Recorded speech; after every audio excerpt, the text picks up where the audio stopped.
Hello everyone. இன்னைக்கு ரொம்ப சூப்பரான ரெசிபி பார்க்கலாம் வாங்க. எக்லெஸ் ஸ்வீட் ப்ரௌனி எப்படி செய்யலான்றத பார்க்கலாம். நம்ம வந்து இது மைதாவோ இல்லை வந்து எக்கு எதுவுமே இல்லாமல் நம்ம இன்னைக்கு செய்ய போகிறோம். ஸோ சிம்பிளாக வீட்டில் இருக்க இன்க்ரீடியன்ஸ் வச்சு எப்படி வந்து மேக் பண்ணலாம் டேஸ்டியாக அப்படின்றத பார்க்கலாம் வாங்க. கண்டிப்பாக எல்லாருக்கும் பிடிக்கும். வாங்க எப்படி செய்யலான்னு பார்க்கலாம். பட்டர் வந்து ஒரு 2 டேபிள் ஸ்பூன் எடுத்துக்கோங்க. எடுத்துட்டு ஃப்ரிட்ஜில் இல்லாத பட்டராக இருக்கணும். ரூம் டெம்பரேச்சரில் இருக்க பட்டர் எடுத்துக்கோங்க. பட்டர் வந்து ஒரு 30 கிராம் எடுத்துக்கோங்க. எடுத்துகிட்டு அது கூடவே டார்க் சாக்லேட் அப்படி இல்லைன்னா நீங்கள் உங்ககிட்ட வந்து டைரி மில்க் அது மாதிரி எந்த சாக்லேட் இருந்தாலும் யூஸ் பண்ணிக்கலாம். அது மாதிரி எடுத்துகிட்டு இந்த மாதிரி டபுள் பாயிலிங் மெத்தடில் வந்து மெல்ட் பண்ணிக்கோங்க. சும்மா கேஸில் வச்சு சும்மா ஒரு கொஞ்சம் நேரம் ஒரு 2 மினிட்ஸ் அப்படியே வந்து மெல்ட் ஆகிற வரையும் விட்டிங்கன்னா அது ஈஸியாக வந்து மெல்ட் ஆகிடும். அவ்வளோதான். இதை அப்படியே எடுத்து தனியாக வச்சுக்கலாம். நெக்ஸ்ட்டு வந்து நான் வந்து 3/4 கப்பு வந்து கோதுமை மாவு எடுத்திருக்கேன். இன்றைக்கி நம்ம கோதுமை மாவில் தான் பண்ண போகிறோம். அதுலேயுமே நல்லா டேஸ்டியாக இருக்கும். 3/4 கப் வந்து கோதுமை மாவு, அதில் வந்து 1/4 கப்பை விட ரொம்ப கம்மியாக சர்க்கரை எடுத்துக்கலாம். ஏன்னா சாக்லேட் சேர்க்குறோம். கொக்கோ பவுடர் வந்து ஒரு 2 டேபிள் ஸ்பூன் சேர்த்துக்கலாம். அதனால் பேக்கிங் பவுடர் இதெல்லாம் சேர்த்து நல்லா மிக்ஸ் பண்ணிக்கோங்க.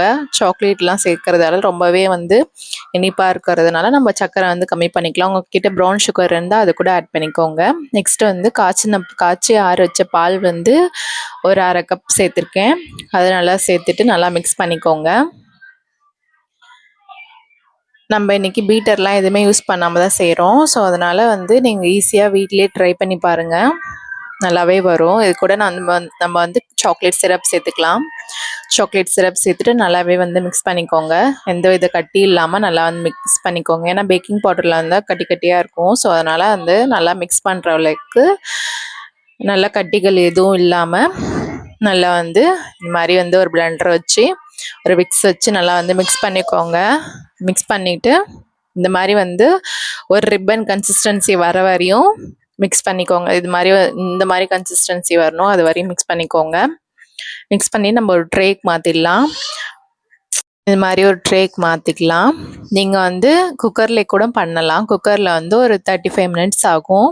ஒரு டப்பாவில் போட்டு கூட அதில் வந்து மேலே எண்ணெய் தடவி அதுக்கப்புறமேட்டு இது மாதிரி பேட்டர் செட் பண்ணி அது மாதிரி கூட ட்ரை பண்ணுங்கள். நல்லாவே வரும். குக்கரில் கேஸ்கட்லாம் ரிமூவ் பண்ணிவிட்டு வைங்க.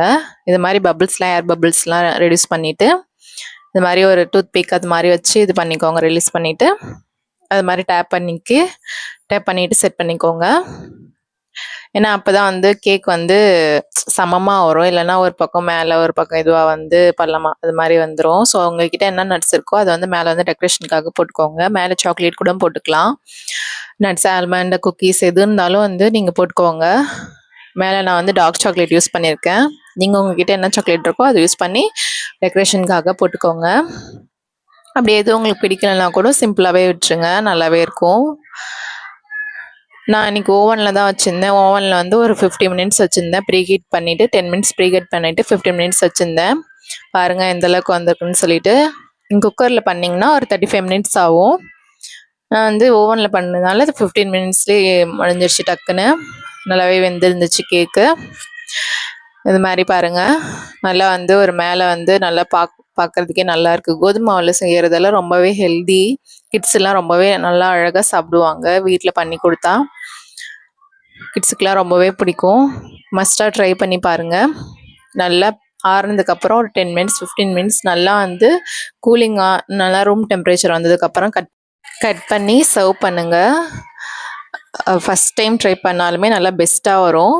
ஸோ அதனால் நல்லாவே வந்து டேஸ்டியாக இருக்கும். நல்லா ட்ரை பண்ணி பாருங்கள். ஒன்ஸ் வந்து ட்ரை பண்ணி பாருங்கள், நல்லாயிருக்கும், ஹெல்த்தியாக இருக்கும். தேங்க்ஸ் ஃபார் வாட்சிங் மை சேனல். தேங்க்யூ.